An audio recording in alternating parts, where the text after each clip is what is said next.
Good people. So happy Tuesday, by the way. I'm sorry. So I saw something on the news today, and it made me reflect upon my thoughts exactly of what I think about the real estate market. So many people ask you, "Hey, what do you think the interest rate's going to do next year?" Or "What do you think the market's going to do with the house? I heard it's bad. I heard this. I heard that." To me, it's all relevant, right? To the property itself, the location, and the pricing of the property, right? All that plays a part in if a house is going to sit on the market too long.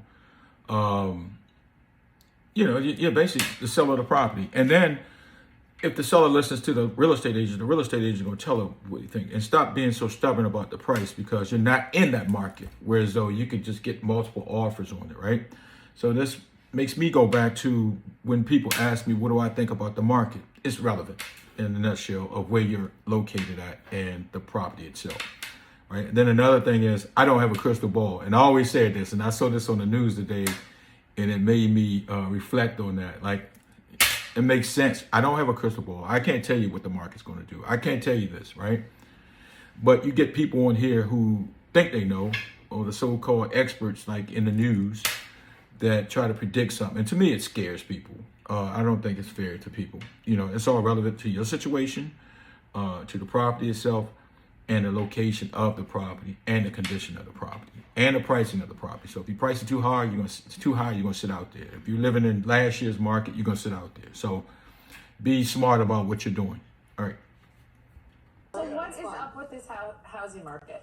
Oh my goodness. Do you want to get cerebral or do you guys want to have fun with it? Because I choose fun. Right. Well, here's what I'll say. If you ask 200 economists what's happening right now in the housing market, they'll tell you 200 different answers. Nobody really knows. We don't have a crystal ball. If we did, we'd all be retired at this point. But what I will say is if we look back 10 years to when we had the last recession, we know on average housing prices dropped by almost 30%. Right now we're seeing about a 2.5% drop.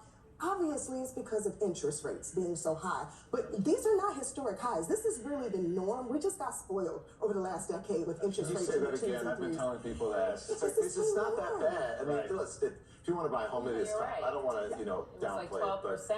But still, remember when our parents were buying homes, the interest rates? Yeah. My parents bought their first home at 14.85%, and they were ecstatic because my grandparents bought it at historic highs of over 22% interest rate. So if you think this is high, well, you just imagine, where they were. I say if the numbers make sense, if you can afford it, if it makes better sense to buy than to rent, then jump in. Because at the end of the day, you're still paying yourself versus paying somebody else. When it comes to renovations, People are, a little depressed, I'm sure, about the interest rates and whatever. Yeah, So give us some hope. At the end of the day, what I'll say is this.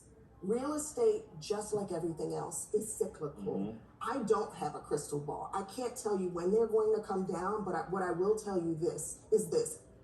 Rental rates are higher. So what you can do is keep your debt low, make sure you work on your credit, pay those bills on time, and those that you can't, work out a deal, with the creditor as well. And just, number one, buckle up. Okay, don't spend on things that you don't have to. Right now, discretionary goods are something that, you can sort of put on the side. Yeah. Thank you guys. It's good to see you. Congratulations. Thank you.